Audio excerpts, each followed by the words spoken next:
সোমবার মালদায় এলেন মুখ্যমন্ত্রী মমতা বন্দ্যোপাধ্যায়। তিনি হেলিকপ্টার চেপে বিকেল 3:15 নাগাদ মালদায় পৌঁছন। মালদা শহরের যুব আবাস সংলগ্ন ময়দানে তৈরি হেলিপ্যাডে মুখ্যমন্ত্রীর হেলিকপ্টার অবতরণ করে। এরপর তিনি হেলিকপ্টার থেকে নেমে পুরাতন মালদার মঙ্গলবাড়ি মহানন্দা ভবনের উদ্দেশ্যে রওনা দেন। রওনা দেওয়ার প্রাক্কালে মুখ্যমন্ত্রী সংবাদ মাধ্যমের মুখোমুখি হয়ে বলেন,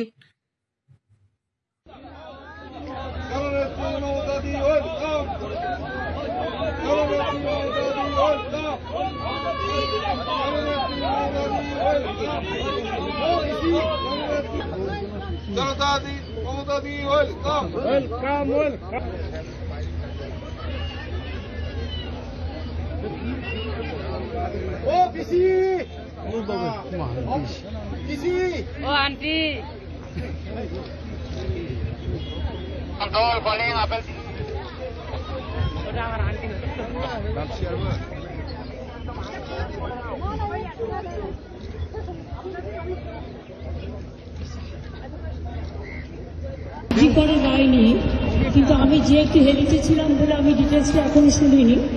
তো আপনাদের কাছ থেকে শুনলাম যে এটা নাকি যাবজ্জীবন দেওয়া হয়েছে। এটা আপনাদের কাছ থেকে প্রথম আমি শুনলাম। আমার রিঅ্যাকশন ইজ ভেরি ক্লিয়ার। আমরা প্রথম দিন থেকেই ফাঁসির দাবি করে এসেছিলাম এবং আজকেও আমরা সেই দাবিতে অটুট আছি। কিন্তু আদালতের রায় ন্যাচারালি এখন সবাই মিলে কি বলবেন আমি জানি না, বাট আমার কথা আমি বলতে পারি বা আমার দলের বক্তব্য যেটা হচ্ছে, আমরা 3টে কেসে আপনারা দেখেছেন 54 দিন থেকে 60 দিনের মধ্যে আমরা ফাঁসি অর্ডার করেই দিয়েছি। কিন্তু আমি জানি না এটা একটা সিরিয়াস কেস এবং এটা নিয়ে ফাঁসি দাবি আমাদের সবার ছিল। সেক্ষেত্রে বিচারের রায় নিয়ে আমি আমার কথা বলতে পারি।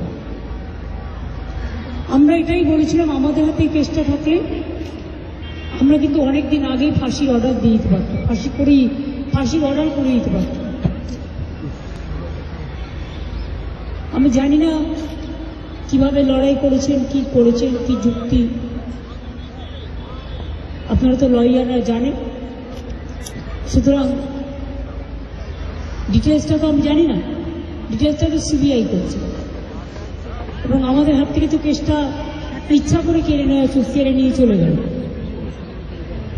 আমরা তো বলেছিলাম আমরা যদি করতে না পারি তাহলে আপনারা সিবিআই কে দিন, আমার কোনো আপত্তি নেই, কারণ আমরা চাই বিচার হোক। এই নরক বিচারদের চরমতম শাস্তি হওয়া উচিত। দিদি, সিবিআই তদন্তে কি কোনো ত্রুটি রয়েছে?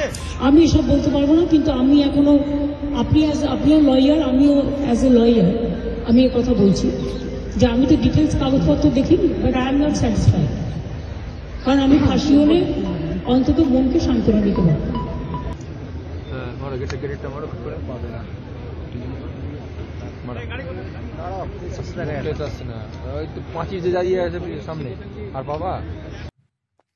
মালদা থেকে দেবাশিস পালের রিপোর্ট, আনন্দ বার্তা।